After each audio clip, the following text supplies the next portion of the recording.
আসসালামু আলাইকুম। ওয়ালাইকুম আসসালাম ওয়া রাহমাতুল্লাহি ওয়া বারাকাতুহু। এখন এইরকম গরম, তাতে কারেন্ট মান পায় কিসের লেগে? এইরকম ভাবে কি চলে? হ্যাঁ, আগে তো নতুন সরকার ওই সরকার থাকতে তো কারেন্ট মান সব আছিল। এখন তো ঠিক মতো কারেন্টই থাকে না। এই সরকার কি আপনার বিদ্যুৎ দেওয়া সমস্যা করতেছে? তো বিদ্যুৎ তো কয়েকটুক সময় থাকে, অর্ধেক সময় তো কারেন্ট থাকে না। নতুন সরকারকে বলেন যে আগেকার সরকারই ভালো ছিল, যে এখনকার বর্তমান সরকার ভালো ভালো না। ও আনার সরকার ভালো, আনার সরকার ভালোই যদি হইতো তাহলে তো সবসময় কারেন্ট থাকতোই, বুঝলেন? এখন আপনি বলেন যে সবসময় যাতে কারেন্ট থাকে, আপনি সবসময় ভিডিও করেন, এটা বলেন নতুন সরকারের কাছে। এটা সরকারের সরকারের প্রতি আমি তুলে ধরবো কথা। হ্যাঁ, সরকারের প্রতি কথাটা আপনি তুলে ধরবেন। যাই হোক, আপনার কথা শুনে খুবই ভালো লাগলো। আসসালামু আলাইকুম।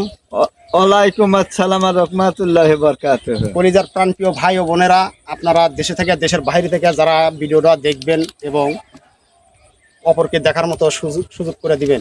আমি এই নতুন সরকারের নিয়ে দুই চারটা কথা বলতে চাই।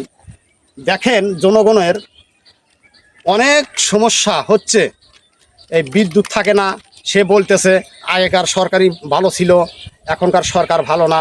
আসলে কি, আমি হাত জোর করে অনুরোধ করব আমি নতুন সরকারকে, যে দেখেন, আসলে আগে কারেন্ট প্রতিনিয়তই থাকতো, আর এখন দেখা যায় রাত দিন 24 ঘন্টা, তার 22 ঘন্টা কারেন্ট থাকে না আমাদের সিরাজগঞ্জ, উল্লাপাড়া, ভদ্রখোল 6 নাম্বার ওয়ার্ডে।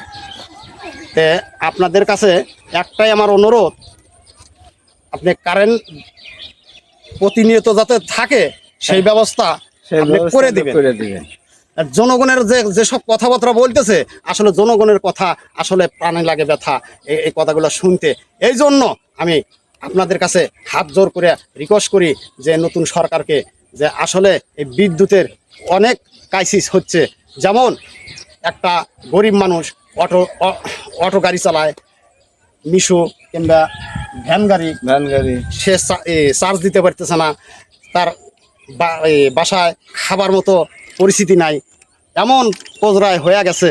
তো কি বলবো ভাই, আসলে খুবই কষ্টজনক।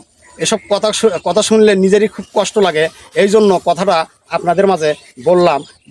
আপনারা সবার কাছে শেয়ার করে দিবেন, যাতে এই নতুন সরকারের কাছে অবশ্যই আমার এই ভিডিওটা পৌঁছে যায়, সে যাতে দেখতে পারে, সে যান আমার কথাটা বুঝতে পারে, যে আসলে সেই আমার ছোট ভাই কি ভাতিজা কি বলে, কি বলতে চাইছে, আসলে এগুলো দেখা দরকার। এগুলো আপনাদের যে কর্তব্য নাকি? হ্যাঁ হ্যাঁ হ্যাঁ, আমাদের কর্তব্য এটুকু আমরা বলে দিলাম। সরকার আমরা জনগণ আপনাকে সিলেক্ট করছি, ভোট দিছি বিতেই কিন্তু আপনি সরকারে আসতে পারেন নাকি? জনগণকে যদি আপনারা যদি না দেখেন, না সহযোগিতা করেন, তাহলে এইসব অসহায় লোকজন কোথায় যাবে, কার দুয়ারে দাঁড়াবে, কার দুয়ারে যা হাত পাতবে, এগুলো শুনতে খুব কষ্ট লাগে। এই জন্য আমি হাত জোর করে আপনাদের কাছে রিকোয়েস্ট করি যে আপনি অবশ্যই আর এটা করেন নাকি? হ্যাঁ হ্যাঁ, অবশ্যই সরকারের কাছে এই আবেদনটা আমার রইল, যে বিদ্যুৎ যাতে ঘরে ঘরে ঘরে ঘরে থাকে। হ্যাঁ হ্যাঁ, এই ঘরে ঘরে সবসময় যেন বিদ্যুৎ তো থাকে, আর হ্যাঁ যতটুকু সম্ভব সেতটুকু প্রয়োজনই যায়।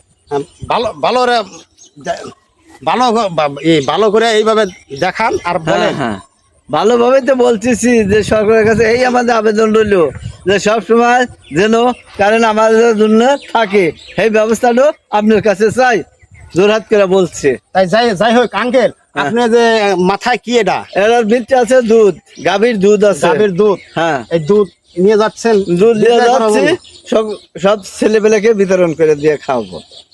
যাই হোক, আসসালামু আলাইকুম। ভালো থাকেন, সুস্থ থাকেন, আর আমার জন্য দোয়া করবেন নাকি? হ্যাঁ হ্যাঁ, আপনার জন্য দোয়া করবো।